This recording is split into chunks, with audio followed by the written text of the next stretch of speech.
parti que nous avons dissous s'attendait aux alentours du 5, du 6 ou du 7 août de cette année à un coup d'État revanchard de leurs amis du CMRPN. Ils s'y attendaient. Et lorsqu'ils ont entendu la musique militaire à la radio, ils ont exulté de joie, se disant, ça y est, on a gagné. Non, ils n'ont pas gagné, ils ont perdu. Ce qui explique qu'aujourd'hui, ils s'agitent hystériquement, dès les premiers jours contre nous, convaincus qu'ils pourront nous déstabiliser de cette façon-là. Ils ont écrit des tracts, nous ne les avons pas arrêtés. Ils ont écrit des documents qu'ils ont diffusés, ces éléments contre-révolutionnaires qui, pour leurs intérêts égoïstes, ont choisi de sacrifier l'éducation des enfants du peuple voltaïque. Pour leurs intérêts égoïstes, ont choisi de liquider la révolution voltaïque afin de ramener au pouvoir leurs acolytes du CMRPN, ce CMRPN réactionnaire, antipopulaire, anti-travailleur, antidémocratique, dont les voltaïques ne veulent plus entendre parler. Et ces meetings ont été l'occasion de réaffirmer le soutien total du peuple voltaïque au Conseil national de la Révolution et à son programme politique. La démonstration a été donnée très clairement que le peuple a su choisir, le peuple a choisi. Et nous entendons régler les comptes de tous nos ennemis de cette façon-là, de manière populaire. C'est lorsqu'ils nous enferment dans leur logique bourgeoise, lorsqu'ils nous enferment dans leur intellectualisme bourgeois, qu'ils réduisent le poids de notre soutien, parce qu'ils savent que la plupart des voltaïques sont analphabètes, parce qu'ils savent que leur politique est essentiellement obscurantiste. Et plus il y aura de la lumière en Volta, plus ils seront malheureux. Nous les avons compris, nous les avons démasqués, et tous les problèmes qui se poseront à nous, désormais nous les amènerons sur la place publique. Vous savez, la réaction agit de manière cachotière. La réaction aime les intrigues, les tractations. La réaction aime tout ce qui est nébuleux, tout ce qui est ombrageux et flou. La réaction aime les détours, les contours. Elle n'aime pas les lignes droites. Merci. Je vous prie de continuer d'être indulgent comme vous l'avez déjà été en venant ici. J'aurais voulu répondre à toutes vos questions, mais le temps ne nous permet pas de le faire. Mais je lis aussi dans votre désir à vous poser des questions et à vous informer, le souci d'avoir, à partir de la source, l'information exacte. Ceci est tout à votre honneur, et je vous dirais que ce qu'il vous reste à faire, c'est de venir à Ouagadougou avec nous pour que nous continuions ce débat. J'allais dire, cette causerie. Venez à nous. Si vous venez à Ouagadougou, non seulement vous nous entendrez, mais mieux, vous verrez. Et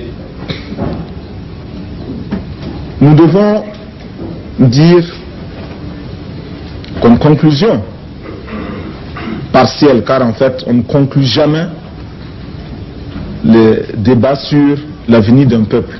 Il n'y a pas de conclusion. Nous devons dire comme conclusion partielle que la Haute-Volta nouvelle, qui s'est engagée dans la révolution, est une Haute-Volta résolument responsable,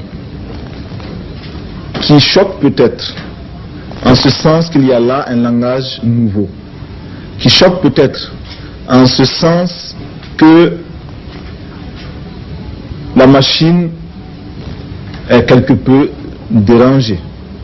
Mais si l'on veut travailler sincèrement au profit des peuples, et notamment du peuple voltaïque, si l'on veut utiliser de manière optimale tout ce que l'on tisse comme relation avec les peuples, nous pensons que la Haute-Volta offre maintenant cet exemple, offre cette possibilité. Nous n'avons pas l'intention d'organiser la Haute-Volta pour la soumettre à la domination ou à l'exploitation de quelque puissance que ce soit. Mais nous disons simplement qu'il nous appartient de mieux définir, sinon redéfinir, ce que nous voulons. Tant pis si par moment le langage est un peu cassant. Mais c'est le langage de la vérité et la vérité est révolutionnaire. Nous pensons aussi que notre rôle est de tout faire pour établir les meilleures relations entre les peuples. Car j'insiste, les gouvernements ont leur logique. Les gouvernements ont leur politique. Et ce n'est pas avec le gouvernement que nous voulons travailler. Nous ne le faisons que lorsque nous sommes obligés de passer par le gouvernement. Nous voulons directement mettre notre peuple au contact des autres peuples. Il n'appartient pas à la Haute-Volta d'apporter sa caution à un quelconque gouvernement.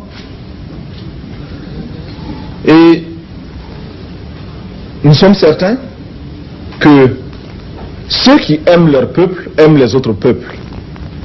Et ceci est extrêmement important et capital pour nous. Ceci est d'autant plus capital qu'il explique que nous ne voulions pas exporter notre révolution. Il explique que nous ne voulions pas nuire à qui que ce soit.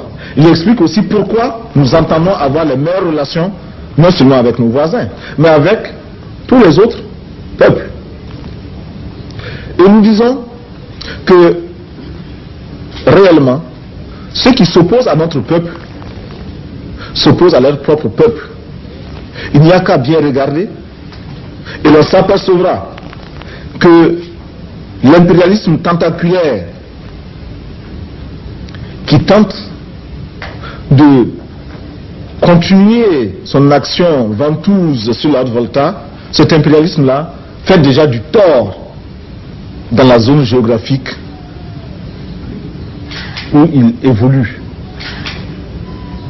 Ceux qui n'aiment pas le peuple voltaïque, ceux qui s'opposent au peuple voltaïque, de quelque façon que ce soit, sont ceux-là qui font du tort à leur propre peuple et veulent le maintenir sous leur domination.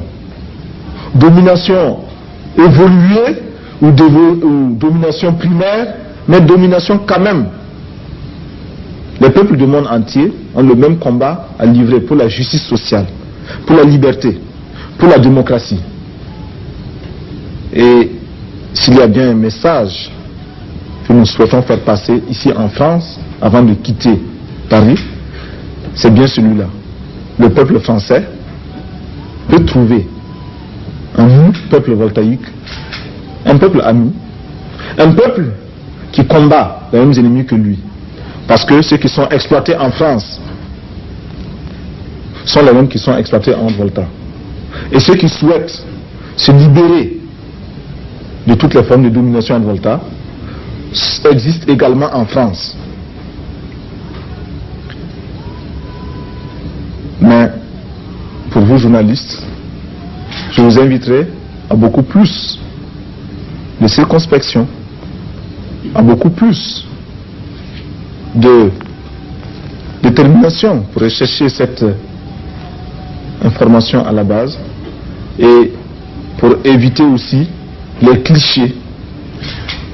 Ce qui s'écrit facilement se vend bien parce que cela fait des manchettes, mais n'est pas toujours vrai et surtout dessert l'amitié entre les peuples. Je vous remercie.